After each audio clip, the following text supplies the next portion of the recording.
આજે સમગ્ર ગુજરાતની અંદર પાટીદાર સમાજ લેવા અને કળવાની ભેદભાવ ભૂલીને એકજૂટતાની અંદર બંધાયો છે અને આ એકજૂટતા એવી બની છે કે સમગ્ર ગુજરાતની અંદર સમગ્ર દેશની અંદર એક પાટીદાર સમાજનો પ્રભાવ અને પ્રભુત્વ ઊભું થયું છે।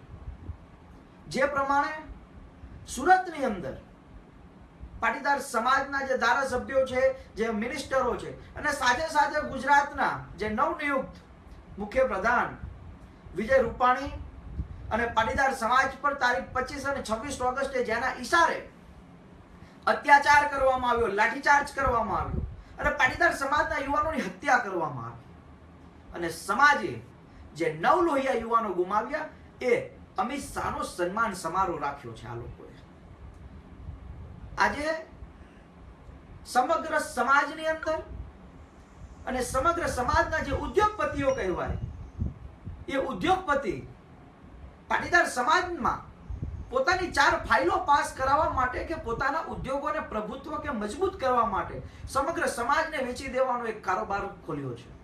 આની અંદર ભાજપ સરકારે અલગ અલગ લોકોની નિમણૂક કરી।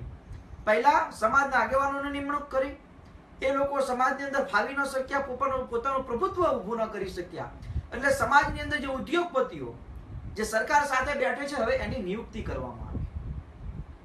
મિત્રો, પાટીદાર સમાજના યુવાનોએ, પાટીદાર સમાજની માતા બહેનોએ અને પાટીદાર સમાજના પરિવારોએ આ લાઠીચાર્જનો ભોગ બન્યા છે, નહીં કે કોઈ ઉદ્યોગપતિઓ જે રાત્રે 12 વાગે સોસાયટીઓમાં આવીને સોસાયટીના ઘરે આવીને જે ગાડીના કાચ કે ઘરના દરવાજા જે તોડ્યા છે ને એ આપણે સામાન્ય પાટીદારો ભોગવ્યા છે। કોઈ ઉદ્યોગપતિઓ કે ઉદ્યોગપતિઓની ગાડીઓ નથી તૂટી।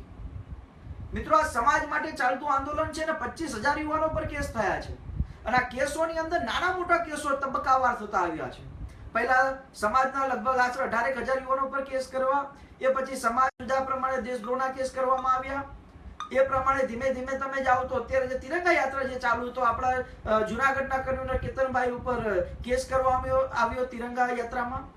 જે પ્રમાણે સમાજની અંદર જુદી જુદી પદ્ધતિથી સમાજને તોડવાના પ્રયાસો થઈ રહ્યા છે, આપણા માટે શર્મજનક એટલા બાબતે છે, એટલા માટે છે કે આપણે લોકો એકબીજા ઉપર આરોપ મૂકવામાંથી ઊંચા નથી આવતા।